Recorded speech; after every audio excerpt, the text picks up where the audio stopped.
Okay, guys, let's get ready for the competition this September. Looks like that they're not going to do the actual competition, but we are going to take the same symbols and the same rules, and we're going to have our own competition. Okay, we have to beat 10.01%.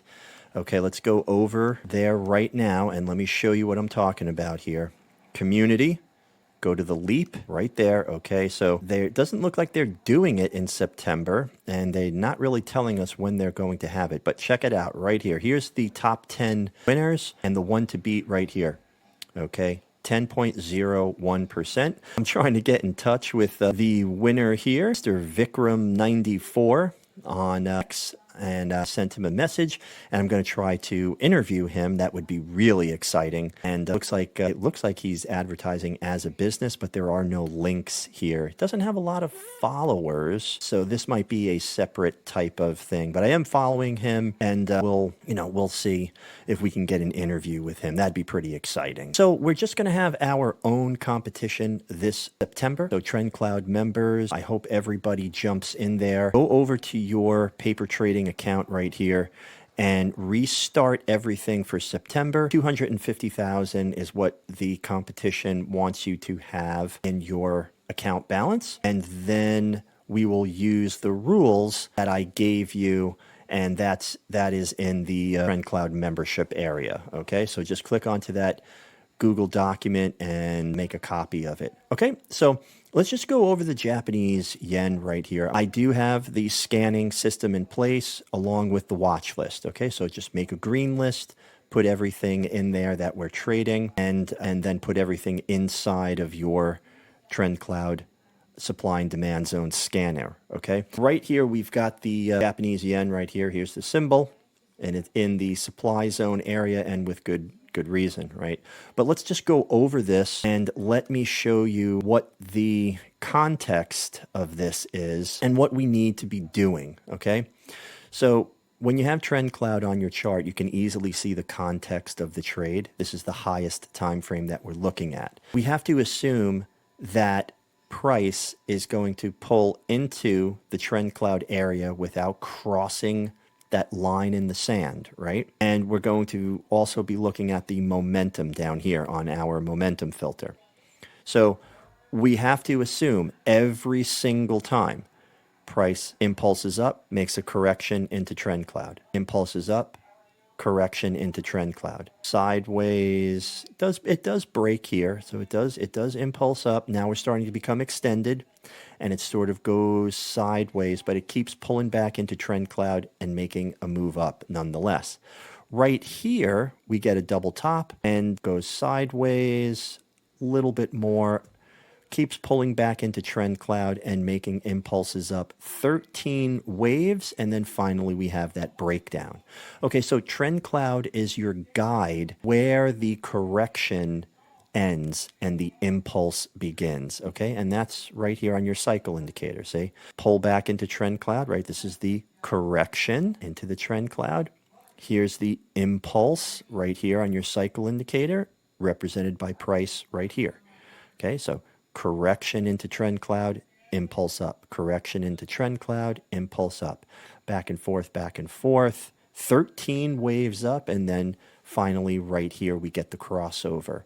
Candles turn from green to yellow to red. Everything is on your chart because of TrendCloud. Okay, TrendCloud is your price action mapping system that's going to color coordinate your charts for you so that you know exactly what's going on.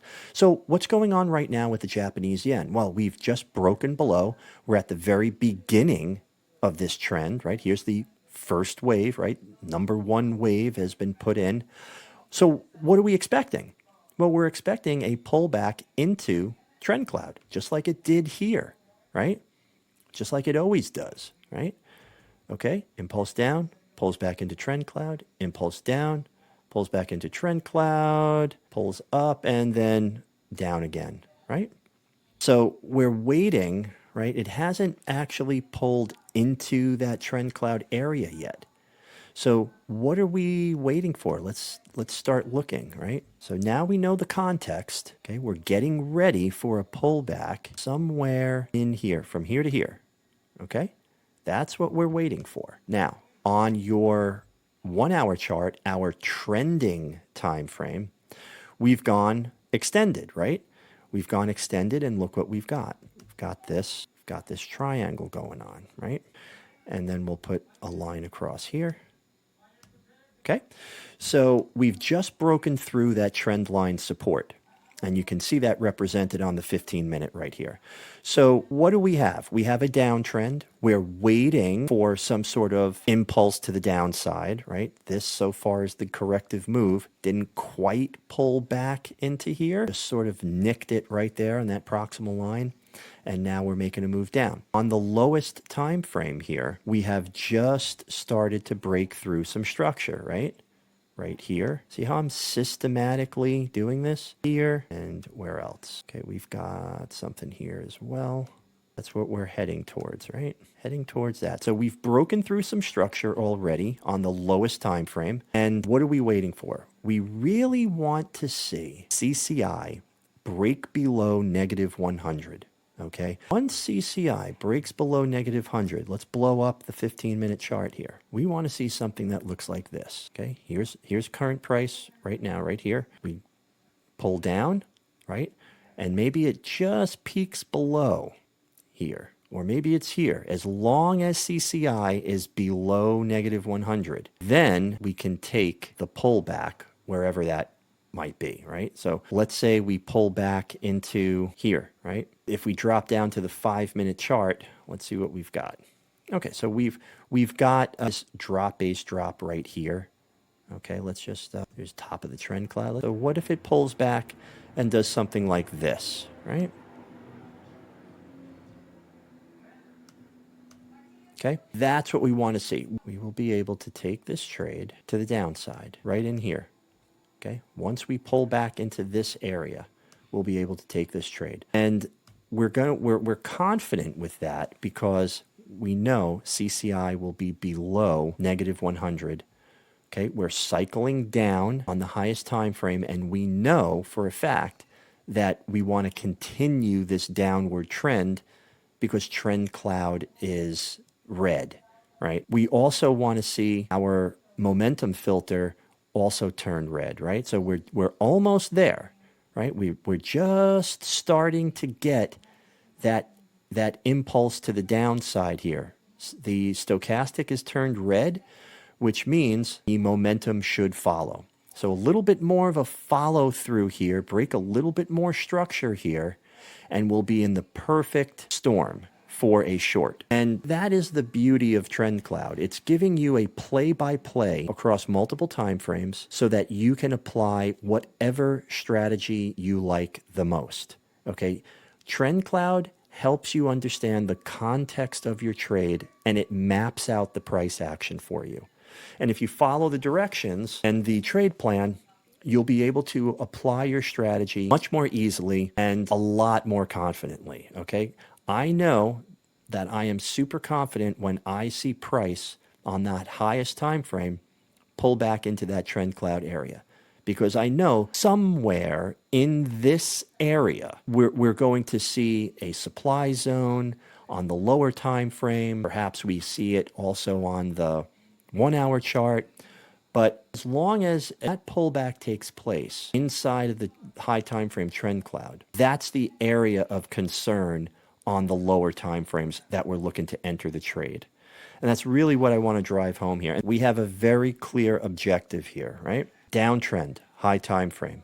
Candles are red, trend cloud is red. Where should the pullback take place? Well, pullback should take place somewhere inside of the trend cloud and maybe even right up to that 50 simple.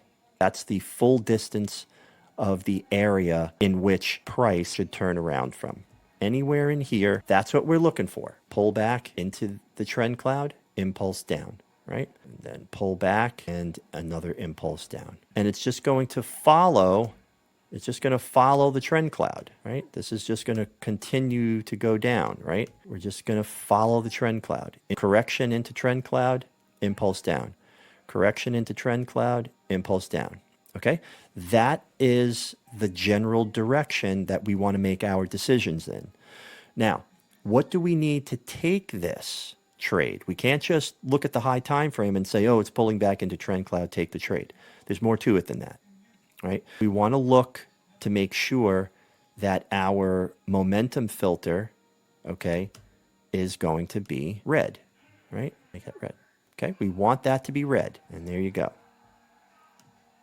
Okay, we want this to be red. And it's also nice when you have your stochastic pointing down as well, letting you know, okay, the impulse to the downside has started, right? Correction into trend cloud, green. As soon as it turns red, you can say, okay, the impulse to the downside has started. Once we get a little bit more break of structure over here, we should start to see the red momentum filter. Okay, now here we go. We've just broken below, let's get rid of this. We've just broken below negative 100 on CCI. Beautiful. This is exactly what we're looking for, okay? This is exactly what we're looking for. Downtrend high time frame, cycling down high time frame, middle time frame, trend is down, right? We just recalculated. See, went 5 waves, 6. Do we put in a 7? No. And it just sort of climbs up and forms that little, okay, forms that triangle there. Okay, make that black, right? Forms that triangle. Breaks through trend line support and crosses below negative 100. Beautiful. That is what we want to see. Now, how do we take this trade? Well, we can start looking for pullbacks into the 15-minute, let's go to the 15-minute, pullbacks into the 15-minute trend cloud. Okay, maybe it's back at that trend line support area, right? Okay, make sure those candles all hit. That looks pretty good. I like that. I like that. I like that. Okay, it's not exact. That part, drawing that type of a trend line is pretty subjective. You just try to make as many candles as possible touch it. So we broke through. We've got the crossover. Where should this pull back to? Well, bring up your little cycle indicator. We are still in the red, right? So that means it's still impulsing down. What are we waiting for? We're waiting for a pullback into trend cloud. Here's trend cloud. Here's the 50, right? Maybe it pulls back to trend line support somewhere in the middle. You'll never know. You'll never know. You have to take a look at the structure, okay, and try to make the best decision that you can. But at least we have a mapping system here. Drop down to the 5, and there you go. There's that drop base drop right there. So you see how I went from the 15 to the 5-minute? So somewhere inside this area on the pullback is what we would be looking for. If you wanted to take the entire, you can say sell 1 right there, stop loss, bring it just above. Okay. For the competition, you can only do 1 at a time. You can only do 1 contract at a time. That is the max for the Japanese yen. Okay. And you can see $151. The Trend Cloud members in the membership area, we're used to running a $20,000 account in the simulator and practicing with 1% risk, which is $200. So that is usually the type of trade that we would take. So look where my stop is. My stop is completely above that boxed out area, right? It's also above the trend cloud and above the 50. All right, so that's a safe spot. If it goes beyond that, and it might, okay, if it goes beyond that and stops us out and then goes in our direction, there's nothing you can do about that. That is something that you'll never know. You'll never know what the market's going to do. Don't let that dissuade you from using the system. You have to use the system this way, okay? Otherwise, you'll end up doing stuff like this. Oh, maybe it'll go to this one. And now you're risking $375 as opposed to $150. And it happens all the time, okay? I've done that plenty of times until I built Trend Cloud and got myself under control. And that's what Trend Cloud is for. It's to keep you in control. Okay, we don't want to take heavy losses. Trend Cloud helps you stay in control of your trade plan because it gives you all the information on your chart that you need and the guidelines. Here's the trend cloud, great. Here's my stop loss above the trend cloud and above the 50. Period. End of story. And don't worry yourself about, oh, what is price going to do? Don't worry about that. Just concern yourself with what price usually does, which is correction into trend cloud and then impulse down. That's what we're looking for. Okay? Now, here on the 15-minute chart, you can see it's a lot more loosey-goosey, isn't it? Above trend cloud, below trend cloud, above trend cloud, below trend cloud. Okay, very loose, all right? Whereas on your higher time frames, 1 hour chart, right? 1 hour chart really follows, really follows trend cloud. So there's nothing you can do as far as designing your trade plan to handle every single variable that's out there. You'll just drive yourself crazy, right? Okay, let's clear the chart again. We can take a shot at this, right? We can take a shot at this because there's your 15-minute zone inside of the trend cloud, right? And it looks like this kind of pulled back, just touched and went down. The key takeaway here is follow the guideline of the trend cloud from the highest time frame to the lowest time frame, okay? And it's going to keep you disciplined, all right? And then if you look at the high time frame and you say, well, Chris, why don't we do something like this? You can do that on more of a swing trade, right? But now you can see on the higher time frame, now you're at $386 as opposed to 150. So the higher time frame is always going to be more expensive, which is why we want to say, oh, this is a general area that price is going to enter. And then, we can take a look at the lower time frames and try to make, more of a pinpoint decision as to where we want to enter the trade. But the key takeaway from what I wanted to show you guys, getting ready for the competition, is to simply follow your trend cloud from highest time frame to lowest time frame and simply just read the color chart, right? Red, we're going down. And here we go. There you can see right now, okay, this is great news, guys. I'm really glad I'm recording this for you guys right now so that you could see the transition that takes place. Let's get rid of this. The transition that takes place. There you go. See how it's turning red? Trend cloud momentum filter, turning red, impulsing down, right? So I think we're going to get a push down from here. 1 hour chart below negative 100 on the CCI, meaning the downtrend is strong. And we might see, it's pretty late at night. It's a little after 9 o'clock. And we might just go sideways for a good bit, right? And until we get that pullback into this area here. Okay, and we've identified on the 5-minute chart, we actually have this right here, right? 5-minute chart. That's right in line with the trend cloud. So it's very possible that we could take a shot at this first, and we can take a shot at this one right here. Those are two supply zones that we can take a shot at. Well, Chris, which one is it going to be? Well, you'll never know, and that's okay. You don't have to know. All you have to know is that you have a system in place that's going to color coordinate your charts for you and give you a guideline as to what area is best. And that's the best that you can do in technical analysis. Okay, so I think you guys can see how clear this is, especially on that 5-minute chart. Go back to the 15. What does it look like? Let's take everything off, okay? Okay, you can see we've got two areas, and then we've got this very last one, right? We've got this very last area here. It seemed to really like to pull up into here, right? Rally base drop here. All of this. Look at that, right? pulled back into these areas. Remember, your lowest time frame is the time frame that you want to draw out your supply and demand zones. So on the lower time frames, as of right now, these two supply zones are very powerful because we have the 1 hour trend down and below negative 100, and we've got a downtrend on the highest time frame cycling down, and momentum filter flashing back and forth from green to red, right?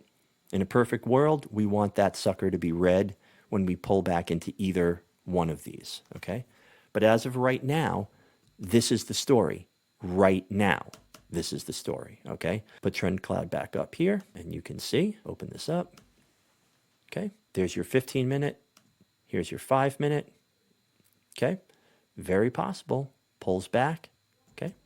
In fact, let's do it because it looks like it might be pulling back into that area. This is a legitimate trade, right? Right there, L1, okay? Legitimate trade right there. Okay, pull it up here. It's only 90 bucks, right? It's a $90. Let's go to 150. Let's put it right above, okay? I'm putting this right above this candlestick right here, okay? So we are above, right? We are above, just above the trend cloud, just above this highest candlestick here. If it pulls up deeper and goes into this zone, we'll just take it again. All right, but that is how you have to think. There is no question in my mind that this is a good trade. There's no question in my mind that this is a good trade. 5-minute chart, there's your supply zone inside of trend cloud, and all the time and all the while you have a downtrend below negative 100, strong middle time frame trend to the downside. And there you go. High time frame, downtrend, cycling down, momentum filter is down. Guys, this right here, snapshot that. It's gone again. Red, go back into the video, snapshot this when this momentum filter is red, and you'll see what a perfect trade looks like. All right? Thanks, guys. I will see you in the next video.